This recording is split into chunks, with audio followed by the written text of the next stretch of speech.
नमस्कार, जय हिंद दोस्तों। मैं विकास तंवर एक बार फिर से आप सभी का स्वागत करता हूं एग्जाम टॉक्स में। और आज की सेशन में हम बात करने वाले हैं ट्रंप के बारे में और ग्रीनलैंड के बारे में। जैसा कि आप सभी को पता होगा, ट्रंप बहुत ज्यादा फोकस कर रहे हैं ग्रीनलैंड पे कि वो किसी भी तरीके से ग्रीनलैंड को अमेरिका का पार्ट बना पाए। यहाँ पे हम इस वीडियो में जानने वाले हैं आखिरकार ऐसी क्या टेंशन है ट्रंप को जिसकी वजह से वो ग्रीनलैंड को हर कीमत पे अमेरिका का पार्ट बनाना चाहते हैं। साथ में ग्रीनलैंड के प्रधानमंत्री और डेनमार्क के प्रधानमंत्री ने क्या कहा इस चीज को लेके, और रिसेंटली आपके जो डेनमार्क के मेंबर ऑफ पार्लियामेंट है उन्होंने तो गाली भी दी है ट्रंप को। तो सब कुछ हम यहाँ पे डिस्कस करने वाले हैं कि किस तरीके से ग्रीनलैंड जो है उसको परचेज करना चाहता है अमेरिका, और साथ में यहाँ पे रशिया और चाइना का क्या रोल है। सब कुछ क्लियर होगा। अगर आप चैनल पे नए हैं तो चैनल को सब्सक्राइब कर लें और बेल आइकन को प्रेस करें ताकि आपको लेटेस्ट वीडियोस जो है वो सबसे पहले मिल पाए। तो स्टार्ट करते हैं इस सेशन को इस थंबनेल के साथ, फिर कुछ एक न्यूज आर्टिकल और फिर इस टॉपिक को डिस्कस करेंगे आप सभी के साथ में। तो देखते हैं यहाँ पे क्या लिखा गया है। ट्रंप का ग्रीनलैंड को लेकर दावा, चीन और रूस ट्रंप की चिंता का कारण। अब क्या कारण है चीन और क्या कारण है आपका कि रशिया से परेशान है आपके ट्रंप। अब एक दो न्यूज आर्टिकल देखो, यहाँ पे इसी बात को लिखा गया है कि आपके जो ट्रंप है वो ग्रीनलैंड को किसका पार्ट बनाना चाहते हैं, अमेरिका का पार्ट बनाना चाहते हैं कि ग्रीनलैंड को अमेरिका में मिला दिया जाए। आगे देखो न्यूज आर्टिकल, ये आज तक, ये मैंने इंडियन न्यूज़पेपर दिखाया है जहां पे हमें इस तरीके की खबर सुनने को मिलती है। अब अगर हम बात करें इस मुद्दे के ऊपर तो डेफिनेटली कर सकते हैं आप सभी के साथ में। आपने न्यूज आर्टिकल्स देखे, डेफिनेटली देखे। अब सुनो क्या मुद्दा है। जैसा कि आप सभी को पता है जो ट्रंप है वो पहले भी अमेरिका के राष्ट्रपति रह चुके हैं और अपने पिछले कार्यकाल में भी उन्होंने इस चीज के बारे में जिक्र किया था कि वो ग्रीनलैंड को अमेरिका का पार्ट बनाना चाहते हैं। फिर अपने इलेक्शन कैंपेन में भी उन्होंने इस तरीके की बातें करी, और जैसे ही वो इलेक्शन जीत के आए उस समय से लेके अब तक हम बहुत बार नाम सुन चुके हैं कि ग्रीनलैंड को अमेरिका का पार्ट बनाना चाहते हैं ट्रंप, ग्रीनलैंड को अमेरिका का पार्ट बनाना चाहते हैं। बारी बारी रिपीट करते हुए हमें नजर आए। यहाँ पे जब उन्होंने शपथ ली उसके बाद भी उन्होंने ग्रीनलैंड का जिक्र किया, गल्फ ऑफ मैक्सिको का, कनाडा का, काफी चीजों का जिक्र किया। तो यहाँ पे ये सारी चीजें तो हमने समझ ली। अब आखिरकार कारण क्या है। यहाँ पे जो ट्रंप है वो बात करते हैं डेनमार्क की प्रधानमंत्री से और कहते हैं कि तुम एक काम करो, तुम्हारी टेरिटरी रह चुका ग्रीनलैंड, तो तुम एक काम करो इसे बेच दो, बताओ कितने पैसों में दोगे। और ये बात आपकी किसने कही, ट्रंप ने कही डेनमार्क के प्रधानमंत्री को। अब उन्होंने मना कर दिया कि जो ग्रीनलैंड है वो सेल के लिए नहीं है और हम इसे किसी भी कीमत पे नहीं बेचने वाले। तो ये सारी चीजें हुई। उसके बाद अगर आप देखोगे तो उन्होंने ये बात आपकी ग्रीनलैंड के प्रधानमंत्री से भी कही, ग्रीनलैंड ने भी मना कर दिया। अगर हम बात करें तो इस ग्रीनलैंड नाम की जगह पे पिछले 800 सालों से कह सकते हो अधिकार है डेनमार्क का। और अगर बात करोगे 1953 से पहले तो आपका जो ग्रीनलैंड है वो एक कॉलोनी था किसकी, डेनमार्क की। उसके बाद पूरे तरीके से उन्होंने डेनमार्क को अपना हिस्सा बनाया और 2009 की अगर बात करें उस समय से लेके अब तक वहां पे एक ऑटोनोमस सरकार है, यानी ग्रीनलैंड का अलग से प्रधानमंत्री बनता है और वही सारी वहां की चीजें जो है देखता है जितनी भी जरूरत है। और लगभग यहाँ पे 57,000 की आबादी हमें देखने को मिलेगी। मैं डेफिनेटली मैप पे भी बताऊंगा ग्रीनलैंड कहाँ पे है। तो ये सारी चीजें आपको क्लियर हुई। यानी ट्रंप ने बात करी पर जवाब मिला कि हम ग्रीनलैंड नहीं बेचना चाहते। अब ट्रंप ने कहा या तो बेच लो या हम तुमसे छीन लेंगे। अब यूरोपियन यूनियन काफी सतर्क हुई और यहाँ पे एक सेशन हुआ था यूरोपियन यूनियन का। वहां पे डेनमार्क के जो मेंबर ऑफ पार्लियामेंट है उन्होंने ट्रंप को डायरेक्ट चेतावनी दी कि हम ये ग्रीनलैंड नहीं बेचना चाहते, और उसके बाद उन्होंने अपशब्दों का इस्तेमाल किया ट्रंप के खिलाफ। ये सारी चीजें हुई। अब ट्रंप क्यों चाहते हैं ग्रीनलैंड को, ऐसा क्या खास है ग्रीनलैंड के अंदर। तो जैसा कि आप सभी को पता है कि जो आपका अमेरिका है और रशिया है काफी नजदीक है और लगभग आपका 3 किलोमीटर की दूरी जो है हमें देखने को मिलेगी। अब ट्रंप को चिंता ये है कि जो ये ऊपर नॉर्थ पोल साइड का रीजन है यहाँ पे बर्फ जमी रहती है, तो क्या पता रशिया यहाँ से अटैक ना कर दे। तो बीच में हम क्या करते हैं, इस ग्रीनलैंड को परचेज कर लेते हैं और यहाँ पे अपनी मिलिट्री तैनात कर देंगे ताकि अगर रशिया अटैक करता है या चाइना अटैक करता है तो हम निगरानी रख सके और देख सके, अमेरिका में आने से पहले ही उन्हें खत्म कर सके। ये आपका प्लान है। एक तो ये है कि सिक्योरिटी पर्पस के लिए इंपॉर्टेंट है। दूसरा आपका ये इसलिए इंपॉर्टेंट है कि यहाँ पे काफी आपको मिनरल्स या खनिज पदार्थ मिलेंगे जो आपके इलेक्ट्रॉनिक व्हीकल्स के अंदर जो बैटरी यूज होती है उनको बनाने में काम आएंगे। उसके अलावा और भी काफी आपके इस तरीके के मिनरल्स मौजूद हैं ग्रीनलैंड के अंदर, और ग्रीनलैंड एरिया वाइज भी काफी बड़ा है। तो यहाँ पे ट्रम्प चाहते हैं कि इस एरिया को अगर हम हमारे अंडर कर लें तो हमें काफी बेनिफिट हो सकता है, इकोनॉमिकली भी, पॉलिटिकली भी और डिफेंस पर्पस के लिए भी। यहाँ पे जो ग्रीनलैंड की बात करें तो ग्रीनलैंड के अंदर देखो पॉपुलेशन ज्यादा नहीं है, तो एरिया जो है वो काफी ज्यादा खाली है और इजीली आप रिसोर्सेज को अपने लिए इस्तेमाल कर सकते हो निकाल के।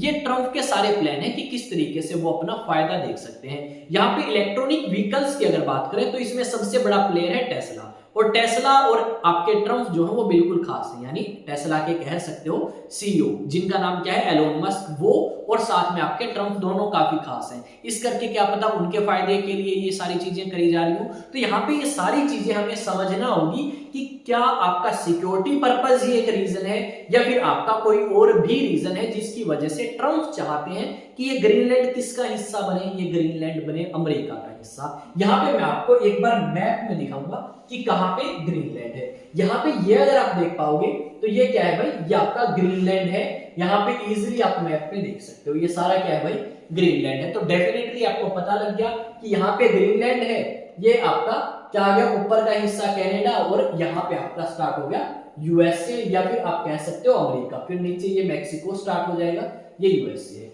तो यानी यूएसए के पास में है, और यहाँ पे ये आपके रशिया का जो क्षेत्र है ये स्टार्ट हो जाता है, जिसके चलते हुए आपका अमेरिका काफी ज्यादा चिंता में है। यहाँ पे लिखा गया है कि जो ट्रम्प है उन्होंने बात करी किससे, डेनमार्क की प्रधानमंत्री से, और स्पष्ट भाषा में कहा या तो आराम से डेनमार्क को बेचो, ग्रीनलैंड को बेचो, और अगर नहीं बेचते तो हम वैसे भी ग्रीनलैंड को ले लेंगे तुमसे। ये बात यहाँ पे कही गई है। यहाँ पे आप देख सकते हो एक मैप और नजर आएगा जिसमें आपको नजर आएगा क्या, ग्रीनलैंड। अब ये सारी चीजें आपकी देखने को मिलेंगी। ये है आपके अमेरिका के 47वें राष्ट्रपति डोनाल्ड ट्रंप, और इन्होंने ना सिर्फ ग्रीनलैंड बल्कि कनाडा को लेके इस तरीके की स्टेटमेंट दी।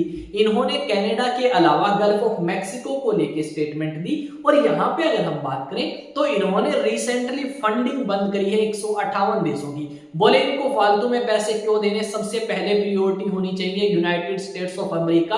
वहां पे हम किस तरीके से ज्यादा चीजों को अच्छा कर सकते हैं, ज्यादा बेहतर बना सकते हैं। लोग हमारे टैक्स पे करते हैं और हमारी सरकारें अगर दूसरी कंट्रीज को पैसे देती हैं तो कोई बेनिफिट नहीं है। हमें क्या फायदा होता है उन कंट्री से, ये पहले चेक करो, और अगर हमें भी फायदा होता है उन कंट्री से तो फंडिंग दो। इससे काफी ज्यादा नुकसान होगा अफ्रीकन कंट्रीज को, भारत को तो कोई खास नुकसान होगा नहीं। भारत के पास वैसे भी काफी पैसे हैं, अमेरिका के कंपैरिजन में कम है पर काफी है, ठीक है। तो ये सारी चीजें हैं भाई, आई थिंक चीजें आपको समझ आई होंगी कि ग्रीनलैंड क्यों इंपॉर्टेंट है ट्रम्प साहब के लिए। इंपॉर्टेंट है भाई मिलिट्री पर्पस, पैसे, सारी चीजें आपको ग्रीनलैंड में मिलेंगी, और ऊपर से प्रभाव भी, क्योंकि देखो ये चीजें हमने समझ ली। अब यहां पे अगर हम बात करें तो देखो ग्रीनलैंड को अगर ट्रम्प कब्जा लेते हैं या ग्रीनलैंड को अमेरिका का पार्ट बना लेते हैं तो कल को आप पुतिन को भी ये नहीं कह सकते कि तुमने रशिया के अंदर गलत किया। कल को अगर चाइना भारत के अंदर इन्वेड करता है और अरुणाचल प्रदेश या नॉर्थ ईस्ट का रीजन लेके जाता है तो उसे भी कोई बोलने वाला नहीं है। अगर पावर होगी भारत में तो छुड़वा लेगा चाइना से, और अगर नहीं पावर होगी तो नहीं छुड़वा पाएगा। जिस तरीके से ट्रम्प अपनी पावर दिखा रहे हैं वैसे ही चाइना भी पावर दिखा सकता है, रशिया भी पावर दिखा सकता है, भारत भी पावर दिखा सकता है। फिर तो कल को पाकिस्तान को खा सकता है भारत की, चलो वही कब्जा कर लो, इतनी पावर तो है, पाकिस्तान को हरा दे, बांग्लादेश को भी लपेटो फिर तो इस तरीके की चीजें हमें यहाँ पे साधारण सी भाषा में अगर बात करें तो आने वाले समय में देखने को मिल सकती है। और अगर इसी तरीके की चीजें चलती रही तो भाई स्पष्ट बात है कि आपका वर्ल्ड वॉर 3 आने वाले समय में हो सकता है। यही रीजन थे फर्स्ट वर्ल्ड वॉर के, यही रीजन थे सेकंड वर्ल्ड वॉर के, कि कंट्रीज एक दूसरे के एरिया के ऊपर कब्जा कर रही थी। और अगर ऐसा अभी होता है तो अभी हम ये सारी चीजें देखेंगे जल्द ही जिंदा रहते हुए, ठीक है। अगर सही चली चीजें तो डेफिनेटली हम ये देख लेंगे। तो चीजें समझ आई भाई, डेफिनेटली आई होंगी। पूरी कोशिश करी है आपको स्पष्ट भाषा में, आसान भाषा में समझाने की। अगर आपको वीडियो अच्छी लगी तो वीडियो को लाइक करें, शेयर करें और चैनल को सब्सक्राइब करें। आपका अपना है, बेल आइकन को प्रेस कर लेना। साथ में कमेंट करके बताएं वीडियो कैसी लगी। और साथ में एक चीज और, किस टॉपिक पे आप वीडियो चाहते हैं नेक्स्ट, वो भी आप कमेंट सेक्शन में बता सकते हैं। अब एक दो चीजें और बताऊंगा मैं आपको, ठीक है। पेन निकाल लेते हैं भाई। अब आते हैं यहाँ पे।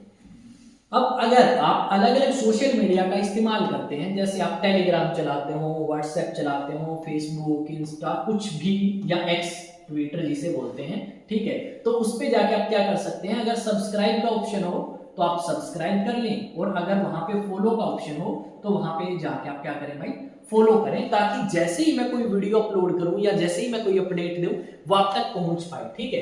अब सब्सक्राइब कर लें या फॉलो कर लें। अब आते हैं एनडीए की तरफ। देखो कुछ स्टूडेंट ऐसे हैं जो नेशनल डिफेंस एकेडमी के लिए प्रिपेयर करना चाहते हैं, और अगर वो नेशनल डिफेंस एकेडमी के लिए प्रिपेयर करना चाहते हैं तो वो अचीवेक्स एकेडमी के ऑफलाइन बैचेस जरूर ज्वाइन करें। और जो अचीवेक्स एकेडमी के ऑफलाइन बैचेस हैं वो स्टार्ट होंगे भाई 1 अप्रैल 2025 से, और यहाँ पे वो स्टूडेंट्स एनरोल करें जो कक्षा 11वीं में होंगे, कक्षा 12वीं में होंगे, या आपके 12th पास कर लेंगे इस बार, ठीक है। 11th, 12th या 12th पास, जो 11th और 12th में है तो उनकी स्कूलिंग भी होगी और साथ में एनडीए की प्रिपरेशन भी, और जो 12th पास कर लेंगे उनकी होगी एनडीए की प्रिपरेशन। अब बात यह आती है कि सर रजिस्ट्रेशन कैसे करें, तो रजिस्ट्रेशन के लिए भाई लो नंबर 9812579188, ये आपका कॉन्टेक्ट नंबर है, इस पे व्हाट्सएप करके रजिस्ट्रेशन करा सकते हो, अधिक जानकारी ले सकते हो। मैं विकास तंवर मिलूंगा फिर से एक नए सेशन में आप सभी के साथ, एक नई न्यूज, एक नई अपडेट के साथ जो आपके लिए जरूरी है। तो मिलते हैं नेक्स्ट वीडियो में। जय हिंद, जय भारत।